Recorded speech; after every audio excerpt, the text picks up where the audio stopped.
Na psicologia, a gente tem um conceito chamado custo de ação, que é mais ou menos o custo de você iniciar algo, né? Por exemplo, se eu pego um jogo, ele é muito difícil no começo, a tendência é que eu abandone ele. Se eu pego um livro, ele é muito técnico, uma linguagem muito rebuscada, a tendência é que eu abandone ela. Um exemplo prático disso é a nossa leitura no ensino médio, né? Desde que a gente começa a escola, as leituras que a gente tem no ensino médio, elas são leituras muito pesadas, não pela temática, mas pela linguagem utilizada. Então não é uma leitura que a gente vai se acostumar fácil, que a gente vai ter o interesse e o prazer em ler, porque é uma leitura chata de ler. Até quando você é adulto é chato. Quando o custo de ação é muito elevado, a nossa tendência é abandonar as coisas.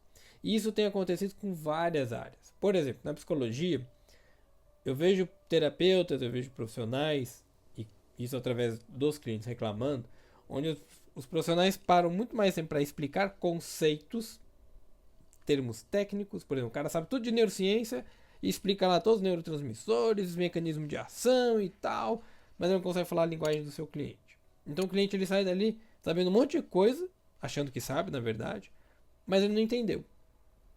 E quando vai para a prática, ele não consegue aplicar aquilo, porque não é prático, não é palatável para ele. Não é uma coisa que ele conseguiu entender, então ele não consegue aplicar. E o próprio profissional não conseguiu transmitir isso de uma maneira tranquila. No marketing, por exemplo, acontece isso hoje. Vem o pessoal da IA e fala assim: você tem que ter a IA, você tem que ter o prompt, você tem que ter não sei o que e tal, um monte de ferramentas, que já era lá atrás também, para você poder começar uma venda. A pessoa só quer vender. Por que ela quer vender? Porque ela quer ter liberdade, ela quer ter tranquilidade financeira. Ela quer fazer as primeiras vendas de maneira prática. Ela não quer perder tempo fazendo paleta de cor, imagem profissional ou qualquer coisa do tipo. É claro que essas coisas são importantes, mas no longo do processo, não no início. Se o início está muito custoso, eu tenho que planejar minha logo, eu tenho que planejar a paleta de cor, eu tenho que planejar a fonte que eu vou utilizar nos meus textos, eu tenho que planejar o tipo de linguagem, eu tenho que planejar. Você começa a ter muitas ações, muitos obstáculos para começar. E quando a gente fala de comportamento humano, quanto mais obstáculo você tem, mais difícil fazer uma ação. É o que eu estava falando com alguns clientes essa semana, que é como se fosse uma areia movediça, que é quanto mais você se mexe, mais você afunda. Se você parar para olhar um ponto e se direcionar para aquele ponto, se puxando para fora, uma corda, um galho, essas coisas, aí você consegue sair. Por quê? O custo de ação ficou menor, você não está tentando sair para todos os lados, você está indo para uma direção clara. E isso você consegue fazer em várias coisas. É o que eu brinco com os meus clientes. Vamos elaborar aqui as suas metas de terapia, seus objetivos, e a gente vai caminhando um a um. À medida que você vai evoluindo, a gente vai eliminando e vendo qual é o próximo. Não adianta fazer um monte de coisa ao mesmo tempo que você não vai conseguir fazer. Você não vai conseguir ter o desempenho que você precisa. E isso acontece com várias áreas. Um exemplo besta que eu quero usar para vocês, eu estou tentando fazer esse vídeo até um tempinho. Eu e minha esposa, a gente começou a comprar umas cartinhas de Pokémon, de jogar de baralho e tal. Que é uma coisa que eu tinha 20 anos atrás, já não tenho mais, Pokémon, Magic e tal. Porque eu queria brincar com minha filha, ver a reação dela, ela gostou. Falei, pô, massa, então tudo bem. Claro que ela vai gostar, é um negócio brilhante, faz barulho e tal. E aí eu olhei assim, um dia eu fui na loja comprar a cartinha, eu vi que tinha um monte de variedade, um monte de coisa. Então tem o Buster, que vem as cartas, tem o deck, que vem um deck pra você poder jogar. Mas tinha uma latinha. Eu perguntei, o que tem a latinha? Ela, uma latinha decorativa. Dentro dela tem uns busters, 6 busters. Cada buster tem 10 cartas, 12 cartas, uma coisa assim. Eu falei, pô, negócio de R$ 200 só vem isso? Ele é. Porque é a latinha, o negócio é a latinha. Eu falei, pô, tá bom.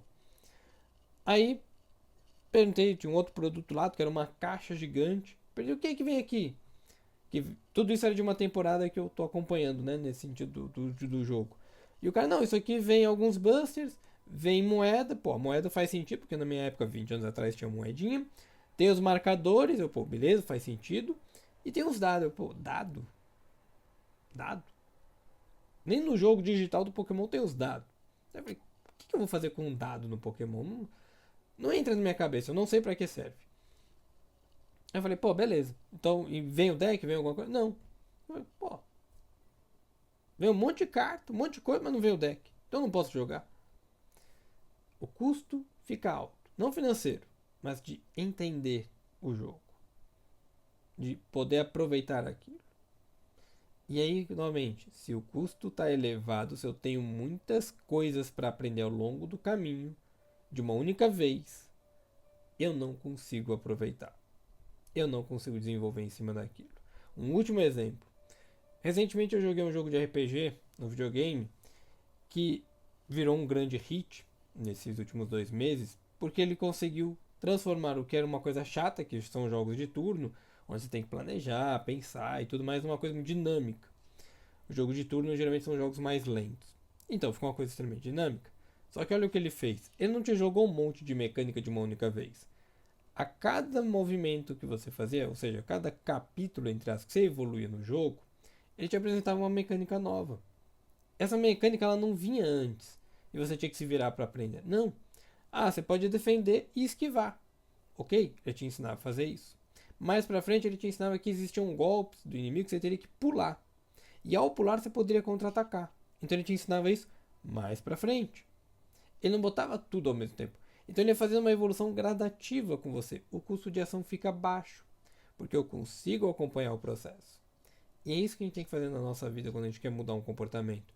Torná-lo simples, com baixo custo de ação, de maneira que eu consiga gradativamente entender o que está acontecendo.